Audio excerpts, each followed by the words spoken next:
जय हिंद दोस्तों। आज हम प्लासी का युद्ध देखने वाले हैं। चलिए आज हम देखते हैं कि कैसे बंगाल जो होता है, भारत का प्रांत बंगाल, वो कैसे मतलब मुगलों से मुक्त होता है और बंगाल पर कैसे अंग्रेजों का अधिकार हो जाता है और पहली लड़ाई जो है प्लासी का युद्ध ये कैसे लड़ी जाती है। ठीक है, चलिए इस चीज को आज हम देखते हैं और एकदम अच्छे से समझते हैं कि प्लासी का युद्ध कैसे हुआ। ये अगर आप अच्छे से समझ जाते हैं तो आपको कभी दिक्कत नहीं होने वाला है। ठीक है, चलिए स्टार्ट करते हैं। भारत के प्रांतों में बंगाल अत्यंत उपजाऊ और सबसे समृद्ध था।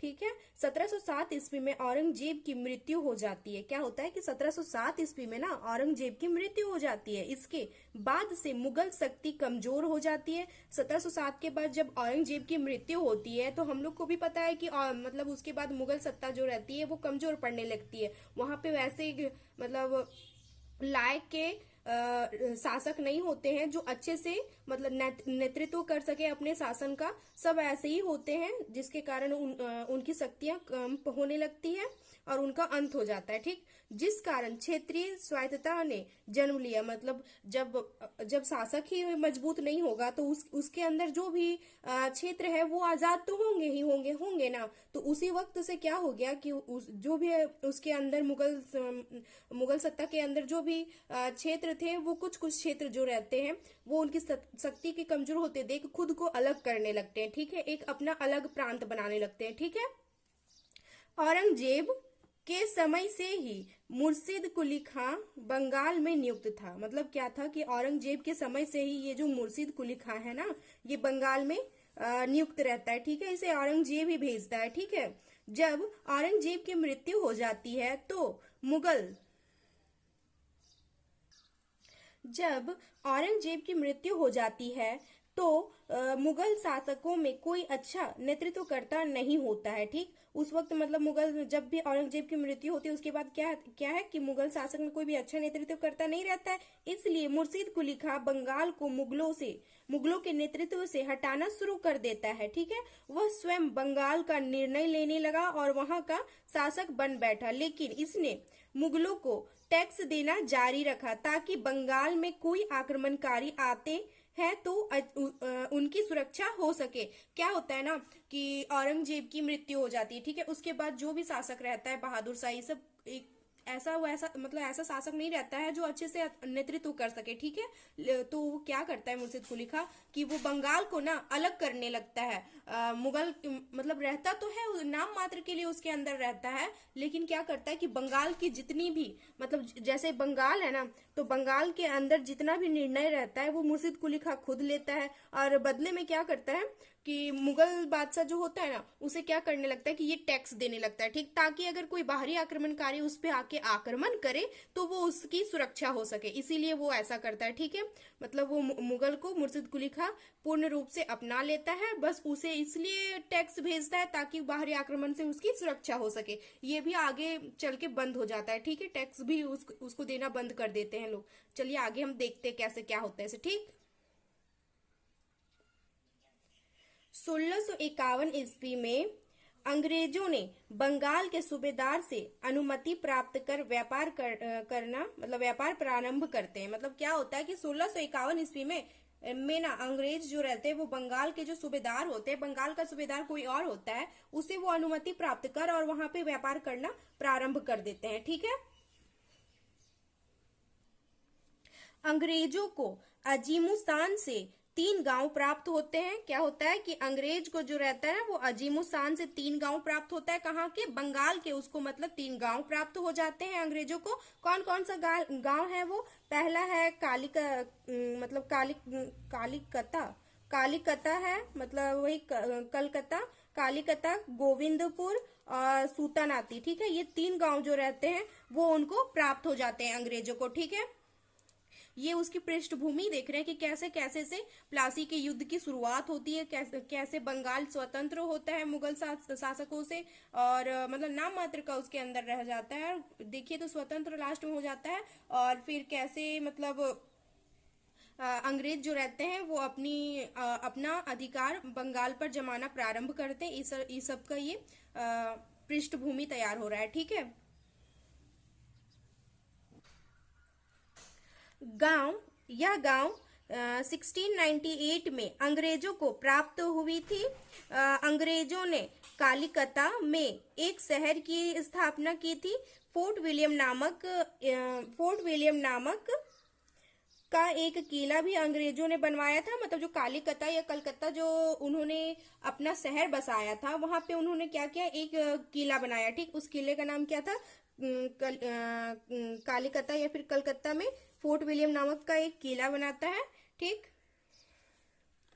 1717 ईस्वी में मुगल सम्राट फर्रुखसियर ने 3000 रुपए वार्षिक कर के बदले में अंग्रेजों को व्यापारिक छूट प्रदान की। मतलब क्या किया, फर्रुखसियर ने, मुगल बादशाह था ये क्या करता है कि अंग्रेजों को ना 3000 वार्षिक कर, मतलब साल में एक बार उनको 3000 देना है, और उसके बदले में वो मुफ्त व्यापार कर सकते हैं। ना ही अब उनको मतलब सामानों की आवाजाही के लिए टैक्स देना है। किसी तरह के व्यापार के लिए उनको अब किसी प्रकार का टैक्स नहीं लगने वाला है। ठीक है, ये कौन करता है? फर्रुखसियर उनको दे देता है ऐसा। ठीक है, फर्रुखसियर के द्वारा ही उनको ये चीज प्राप्त हो जाता है। उनको किसी प्रकार का टैक्स नहीं देना पड़ता है। वो मुक्त व्यापार करते हैं, जिससे वो और ज्यादा मतलब अपने आप को वहां पे बढ़ा पाते हैं, और इस चीज का वो दुरुपयोग भी करते हैं। अगर उनको मुक्त व्यापार करने की अनुमति प्राप्त होती है ना, तो वो क्या करते हैं कि भारतीयों से भी ना वो आधा पैसा ले लेते। जैसे टैक्स हमें 100 रुपए देना था, तो वो क्या करते थे अंग्रेज की उससे 50 रुपए ले लेते थे,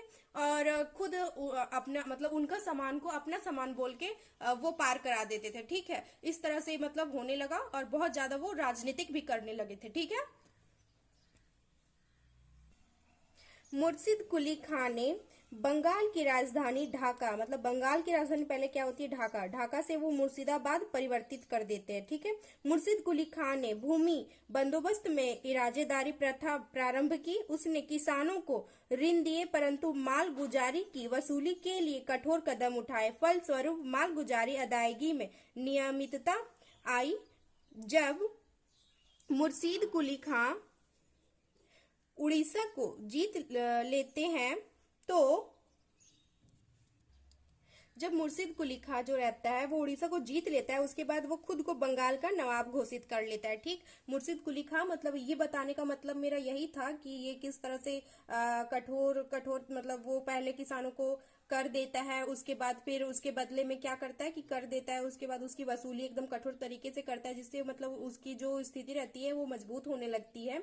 और फिर क्या होता है कि वो ना जब उड़ीसा को जीत लेता है, मतलब उड़ीसा को भी बंगाल में शामिल कर देता है, तो क्या करता है कि वो खुद की उपाधि, मतलब वो खुद को नवाब बोलने लगता है। ठीक है, वो नवाब की उपाधि धारण कर लेता है। इसका यही था कि मुर्शिद कुली खां मतलब बंगाल में नवाब का जो प्रचलन था ये यही स्टार्ट करता है। ठीक है, इसी के बाद से नवाबें आती है। ठीक है, जब मुर्शिद कुली खां की 1727 में मृत्यु हो जाती है, तो इसका जो दामाद रहता है सुजाउद्दीन, ठीक, वही शासक बनता है। कौन? बंगाल में शासक बनता है, मतलब बंगाल का नवाब बनता है। ठीक है, सुजाउद्दीन। ठीक, उसके बाद चलिए सुजाउद्दीन को देखते हैं। सुजाउद्दीन का टाइम पीरियड क्या रहता है? 1727 से 1739। ठीक, सुजाउद्दीन मुर्शिद कुली खां का दामाद था। मुगल बादशाह मोहम्मद शाह जो रंगीला है, मतलब जिसको रंगीले के नाम से जानते हैं, ने बिहार को भी बंगाल में शामिल कर दिया था। अलीवर्दी खां को बिहार का सूबेदार बनाया गया। ये पहले से ही जो रहता है ना, अलीवर्दी खां, ये बिहार का सूबेदार रहता है। और जो मोहम्मद शाह रंगीला रहते हैं ना, वो क्या करते हैं कि बिहार को भी वो उड़ीसा में ही मिला देते हैं, मतलब बिहार को भी वो क्या करते हैं कि बंगाल में ही मिला देते हैं। पहले से तो उड़ीसा को ये मुर्शिद कुली खां जीत चुका था, अब बिहार भी जो है, और बिहार के अंदर क्या था? झारखंड भी था। ठीक है, मतलब उस वक्त अलग नहीं हुआ था, लेकिन इतना बड़ा प्रांत ये अकेले बन जाता है। ठीक, उसके बाद क्या होता है कि जो बिहार के जो रहते हैं ना सूबेदार, वो कौन रहते हैं? अलीवर्दी खां। ठीक, चलिए आगे देखते हैं। सरफराज, ये सरफराज कौन रहता है? सरफराज सुजाउद्दीन का पुत्र था। मतलब जो सुजाउद्दीन था, मतलब मुर्शिद कुली खां का दामाद, उसका पुत्र कौन था? सरफराज था। ठीक, का पुत्र था। सुजाउद्दीन की मृत्यु के बाद बंगाल का नवाब बना, मतलब सरफराज जो था वो बंगाल का नवाब बनता है। इसी समय अलीवर्दी खां ने सरफराज की हत्या कर दी। मतलब अलीवर्दी खां जो रहता है ना, एक योग्य व्यक्ति रहता है। ठीक, इसमें सारी योग्यता रहती है एक शासन को चलाने की। ठीक है, तो ये हर वक्त चाहता है ना कि हम कैसे बंगाल का शासक बन जाए। उसी वक्त तो इसको ये टाइम मिल जाता है, मतलब मौका मिल जाता है। इसका टाइम पीरियड भी एक ही साल का है, ठीक, एक ही साल में इसको मार ही देता है अलीवर्दी खां, ठीक है। और अलीवर्दी खां जो रहता है वो बंगाल का नवाब बन जाता है, ठीक। अब चलिए देखते हैं अलीवर्दी खां। अलीवर्दी खां से मेन जो टर्निंग पॉइंट है ये अलीवर्दी खां से ही स्टार्ट होता है। चलिए स्टार्ट करते हैं। अलीवर्दी खां, ठीक, अलीवर्दी खां का टाइम पीरियड क्या है? 1740 से 1756 तक। उसके देखिए 1740 ईस्वी में अलीवर्दी खां बंगाल का नवाब बना। मतलब 1740 में सरफराज की वो मृत्यु करके नवाब बना, ठीक है। वह सरफराज को मारकर शासक बना था, ठीक। इसलिए इसलिए उसने मुगल सम्राटों को 2 करोड़ रुपए घूस देकर अपने पद को स्थायी बनाया। मतलब क्या किया कि अलीवर्दी खां जो था वो सरफराज की मृत्यु कर देता है। ये बात ना मुगल बादशाह को भी पता रहता है, ठीक। और वो क्या करता है कि वो उनको स्थायी कर दे बंगाल पर। उसके लिए वो क्या करता है कि उन्हें घूस दे देता है, 2 करोड़ रुपए, ठीक। उस वक्त उस समय सोचिए 2 करोड़ रुपए घूस दिया जा रहा है, बहुत बड़ा बात है, ठीक। इसने यूरोपियों को, मतलब अलीवर्दी खान ने यूरोपियों की तुलना मधुमक्खियों से की है और कहा है कि यदि इन्हें ना छेड़ा जाए तो शहद देगी और यदि छेड़ा जाए तो काट काट कर मार डालेगी, ठीक। इस तरह से किसने मतलब बोला है? अंग्रेजों के बारे में अलीवर्दी खान ने बोला है, ठीक। अलीवर्दी खां की 3 पुत्रियां थी। अलीवर्दी खां जो था उसकी 3 पुत्रियां ही थी, जिनके जीवन काल में ही, मतलब अलीवर्दी के जीवन काल में ही उनके तीनों दामादों की मृत्यु हो जाती है, ठीक। फिर 1756 ईस्वी में अलीवर्दी खां की भी मृत्यु हो जाती है। उसके बाद शासक कौन बनता है? उसके सबसे छोटी लड़की का जो पुत्र रहता है सिराजुद्दौला, उसे अलीवर्दी खां ने अपना उत्तराधिकारी नियुक्त किया था। मतलब वही नवाब बनता है बंगाल का, सिराजुद्दौला ही, ठीक। अलीवर्दी खां का ना जीवन जो था ना वो मतलब समस्याओं से घिरा ही रह जाता है, ठीक है। वो लड़ते ही रह जाता है इन लोगों से, अंग्रेजों से, और ठीक, मराठों से, मराठों।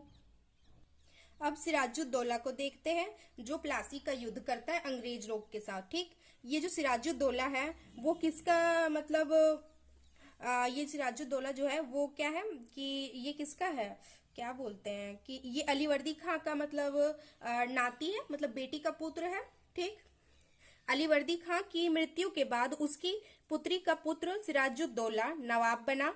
गद्दी पर बैठने के समय उसके 3 शत्रु प्रमुख थे। मतलब सिराजुद्दौला जो था ना वो नवाब तो बन गया, उसके नाना ने उसे नवाब तो बना दिया, पर उसके समझ बहुत सारी समस्याएं थे, क्योंकि उसकी तो मतलब उसकी 2 मौसियां भी थी। अब एक जो थे, मतलब ये 2 मौसियां थी, तो एक मौसी के जो बेटा था वो शौकत जंग रहता है। वो भी चाहता है कि हम भी मतलब शासक बने। वो सोचता है कि मेरे में योग्यता क्यों नहीं थी, ऐसी योग्यता जो मुझे नाना नहीं बनाए। वो भी शासक बनना चाहते हैं। और उसकी जो बड़ी मौसी रहती है वो घसीटी बेगम, वो भी चाहती है कि सत्ता हमें प्राप्त हो, जिसके कारण ना इसका जीवन मतलब परिवारों में हमेशा से उलझा ही रह गया और इन्हीं कारणों से इसकी मौत भी होती है, ठीक। मतलब ये सब भी एक बहुत मुख्य कारण था कि मतलब अंग्रेजों का साथ सब दे जाते हैं और इसकी मृत्यु होती है, ठीक है।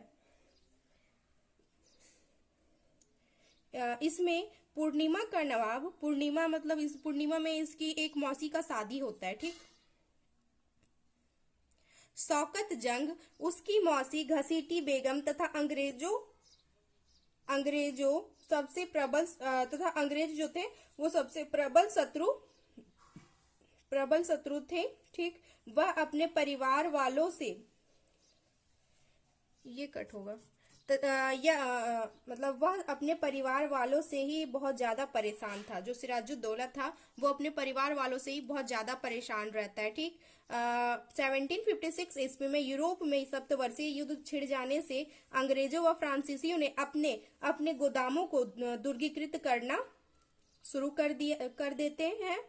अंग्रेजों ने अंग्रेजों ने अंग्रेजों ने कलकत्ता मतलब फोर्ट विलियम और फ्रांसीसियों ने चंद्रनगर की किलेबंदी प्रारंभ कर दी। मतलब अंग्रेजों ने क्या किया कि फोर्ट विलियम की किलेबंदी प्रारंभ कर देते हैं और ये जो फ्रांसीसी रहते हैं वो चंदन नगर की किलेबंदी प्रारंभ कर देते हैं, ठीक। सिराजुद्दौला नवाब के मतलब सिराजुद्दौला जो रहता है वो मतलब नवाब रहता है, मतलब सिराजुद्दौला के मना करने पर फ्रांसीसी मान जाते हैं, लेकिन अंग्रेज नहीं मानता है, और जिस कारण सिराजुद्दौला ने कलकत्ता पर आक्रमण कर दिया और पोर्ट विलियम पर अधिकार कर लिया। ये क्या है कि फुलटा नामक एक द्वीप था, उस पर मतलब क्या करता है कि सिराजुद्दौला जो रहता है ना वो मना करता है कि आप सब दोनों जो हैं वो किलेबंदी ना करे, तो फ्रांसीसी जो रहता है वो तो मान जाता है, वो बोलते ठीक है नहीं करेंगे, लेकिन जो अंग्रेज रहता है वो नहीं मानता है। ठीक, जिस कारण सिराजुद्दौला क्या करता है कि उन पर आक्रमण कर देता है। ठीक, वो आक्रमण करने जाता है तो वो जो रहता है ना वो कलकत्ता के अंदर ही फोर्ट विलियम किला बना हुआ था, तो उस किले पर वो अधिकार कर लेता है, जिसके बाद वहां से अंग्रेजों को वो खदेड़ देता है। अंग्रेज जो रहते हैं वो भाग के ये जो फुल्टा नामक द्वीप है उस द्वीप पर वो जाके शरण ले लेते हैं। ठीक, इसी समय एक ब्लैक होल की घटना होती है, उसमें मतलब बोला जाता है कि जो अंग्रेज लोग थे उसमें से 146 अंग्रेज होते हैं, मतलब 146 अंग्रेजों को ये मतलब क्या रहता है ना कि एक कमरा रहता है 18 फुट लंबा और 10-14 फुट चौड़ा एक कमरा रहता है। उस कमरे में 146 मतलब 146 अंग्रेजों को एक साथ बंद कर दिया जाता है, और फिर उसमें से जो रहते हैं रात में ऐसा किया जाता है, पर सुबह जब खोला जाता है तो उसमें से मात्र 23 आदमी ही बचता है, 23 अंग्रेज अधिकारी ही बचते हैं। तो उसमें से एक हॉलवेल था जो इस घटना के बारे में जिक्र करता है और सबको बताता है। ठीक है, देखिए ब्लैक होल की घटना 20 जून 1756 में ये घटना घटित होती है। यह एक अंग्रेज अधिकारी हालवेल द्वारा बताया गया कि सिराजुद्दौला ने 20 जून की रात में 146 अंग्रेज बंदियों को 18 फुट लंबी तथा 14 फुट 10 इंच चौड़ी कोठरी में बंद कर दिया गया। अगले दिन हालवेल सहित 23 व्यक्ति जिंदा बचे। यह घटना इतिहास में ब्लैक होल के नाम से प्रसिद्ध है, लेकिन यह घटना झूठी है क्योंकि इतने छोटे से कमरे में 146 व्यक्तियों को बंद करना संभव नहीं है। मतलब ये घटना ऐसी है ना कि ये घटना मनगढ़ंत कहानी भी हो सकती है, ताकि अंग्रेजों द्वारा सिराजुद्दौला की जो छवि है उसको खराब किया जा सके और बंगाल पे अधिक से अधिक अधिकार किया जा सके। ये सब एक कारण बनता है सिराजुद्दौला से युद्ध करने का। ठीक है, ये बहुत मुख्य कारण था प्लासी युद्ध का, ब्लैक होल की घटना। ठीक, कलकत्ता के पतन का समाचार मद्रास पहुंचने पर वहां से क्लाइव और वॉटसन के नेतृत्व में एक सेना बंगाल पहुंची। मतलब क्या रहता है ना कि कलकत्ता के पतन का समाचार कैसे होता है। कलकत्ता का पतन मतलब जो सिराजुद्दौला रहता है वो तो अधिकार कर लेता है ना, मतलब कलकत्ता पे जो फोर्ट विलियम किला है उस पर। तो इसका समाचार जब मद्रास पहुंचता है, और मद्रास में उस वक्त तो कौन शासन कर रहा था अंग्रेजों में, क्लाइव और वॉटसन जो रहता है वो एक सेना लेकर बंगाल पहुंचता है, और क्लाइव ने मणिक चंद को घूस देकर कलकत्ता पर अधिकार कर लिया। मतलब मणिक चंद्र जो रहता है वहां पे अधिकारी रहता है, उसको घूस देकर क्या करता है कि वो कलकत्ता पर अधिकार कर लेता है, और अंग्रेजों ने सिराजुद्दौला के खिलाफ युद्ध करने की घोषणा कर दी। और अंग्रेज क्या करते हैं कि सिराजुद्दौला के खिलाफ युद्ध करने की घोषणा भी कर देते हैं कि अब हम इससे युद्ध करेंगे। ठीक, लेकिन सिराजुद्दौला युद्ध नहीं करना चाहता है, जिस कारण वह अलीनगर की संधि करता है। सिराजुद्दौला जो रहता है वो युद्ध करना नहीं चाहता, जिस कारण वो क्या करता है, अलीनगर की संधि करता है। ये जो अलीनगर की संधि है, अलीनगर किसको बोला गया पता है? कलकत्ता का ही नाम। ये जो रहता ये सिराजुद्दौला रहता है ना, वो जब कलकत्ता को जीतता है तो उसका नाम भी वो परिवर्तित कर देता है, और उसका नाम क्या रख देता है? अलीनगर। ठीक, ये अलीनगर नाम किसके द्वारा दिया गया था कलकत्ता को? सिराजुद्दौला के द्वारा, याद रखिएगा। ठीक है, हो सकता है क्वेश्चन में पूछ दे। ठीक, अलीनगर की संधि यह संधि बंगाल के नवाब सिराजुद्दौला और क्लाइव के बीच हुई। इस संधि के द्वारा कंपनी के क्षेत्राधिकार और विशेषाधिकार पुनः स्थापित हो गए, और सिराजुद्दौला ने कंपनी को मुआवजा भी दिया। मतलब क्या होता है कि इस संधि में, अलीनगर की संधि में, ये जो कलकत्ता शहर रहता है उसकी संधि में, अलीनगर की संधि में क्या करता है सिराजुद्दौला कि इन दोनों के बीच मतलब संधि होती है, और ये क्या करता है कि अंग्रेजों को जो भी विशेषाधिकार था वो सारे उनको उनको मतलब प्राप्त हो जाते हैं बंगाल पर, और वो कंपनी, जो कंपनी रहती है उसको वो मुआवजा के रूप में सिराजुद्दौला मतलब उनकी जो ये जो युद्ध हुआ रहता है उसी के मुआवजा के रूप में सिराजुद्दौला उन्हें रुपए पहुंचाता है कंपनी सरकार को, ठीक है। लेकिन जो क्लाइव रहता है वो युद्ध करना चाहता है, ठीक। प्लासी का युद्ध चलिए देखते हैं प्लासी का युद्ध कैसे स्टार्ट हो गया। प्लासी का युद्ध कब होता है? 23 जून 1757 ईस्वी में, ठीक। डेट याद रखिएगा। नवाब के प्रमुख अधिकारी उससे असंतुष्ट थे, मतलब जो सिराजुद्दौला का प्रमुख अधिकारी लोग थे वो उससे क्या थे? असंतुष्ट थे। और ऊपर से क्लाइव भी क्या चाहता था कि वो सिराजुद्दौला से युद्ध करे और बंगाल पर अधिक से अधिक अधिकार प्राप्त कर ले, ठीक। तो और क्लाइव ने इसका लाभ उठाकर एक षड्यंत्र रचा। जो क्लाइव रहता है इस चीज का लाभ उठाता है और एक षड्यंत्र रचता है जिसमें नवाब का प्रधान सेनापति, मतलब सिराजुद्दौला का जो प्रधान सेनापति होता है, प्रमुख सेनापति जो रहता है, मेन लीडर, ये मीर जाफर रहता है, ठीक है। मीर जाफर, लतीफ, राय दुर्लभ और बंगाल के सबसे बड़े बैंकर बैंकर होते हैं ये जगत सेठ, अमीचंद, ये एक व्यापारी होते हैं, बहुत बड़े व्यापारी, इसी के थ्रू ये इन सबसे कांटेक्ट करता है, ठीक। इन सबको अंग्रेजों ने अपने में शामिल कर लिया।